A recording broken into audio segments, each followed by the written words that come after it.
Сәлеметсіздер ме? Гүлдер әлемі каналыма қош келдіңіздер.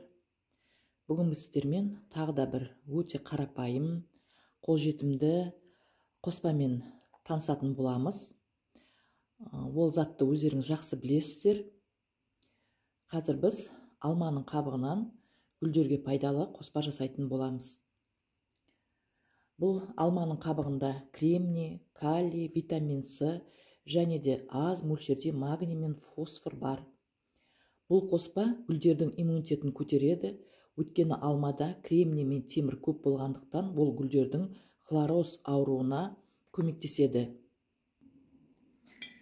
Біз бір алманың қабығын алып, оны жақсылап қабығынан аршып аламыз да, бізге бұл алмада керегі қабығы. Жаңа айтқандай, бұл алманың қабығында көптеген микро және макро элементтер бар, көптеген витаминдер бар. Сондықтан да осы алманың қабығы бізге өте гүлдерімізге пайдалы болады. Осыған біз ыстық су құямыз. Сіздерге көрініп тұр ма?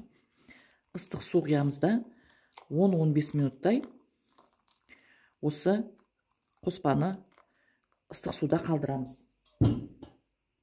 Өздеріңіз білесіздер, алмада темір көп болады, яғни біздің гүлдерімізге де темір де, кремний де, басқа да макро-микро элементтер өте қажет. Өткендегі менің өздеріңіз көрсеңіздер алдыңғы видеоларда да мен осындай қарапайым табиғи заттардан, қолжетімді заттардан сіздерге гүлдерге осы қыста өте пайдалы қоспамен таныстырған едім.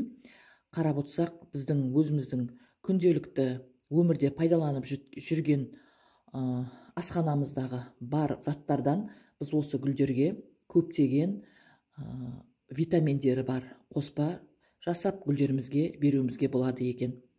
Енді міне алмамыз шамалы пісті. Ыстық суда, қайнаған суда енді осыны міне алмамыздың суын 1 литрлік бақалға су құйып, өстіп 1 литрге жеткізіп аламыз. Енді осы қоспаны біз гүлдерімізге құйсақ болады.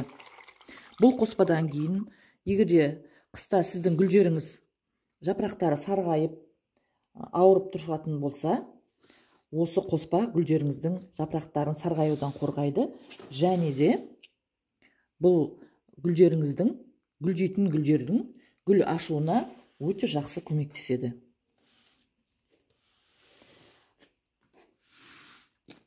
Сіздер де алмадан жасалған табиғи қоспаны жасап көріңіздер. Бұл өте гүлдерге пайдалы. Егер де менің видеом сіздерге пайдалы болса, лайк басып, комментарий жаза отырыңыздар. Сіздермен болған бақыт, сау саламатта болыңыздар.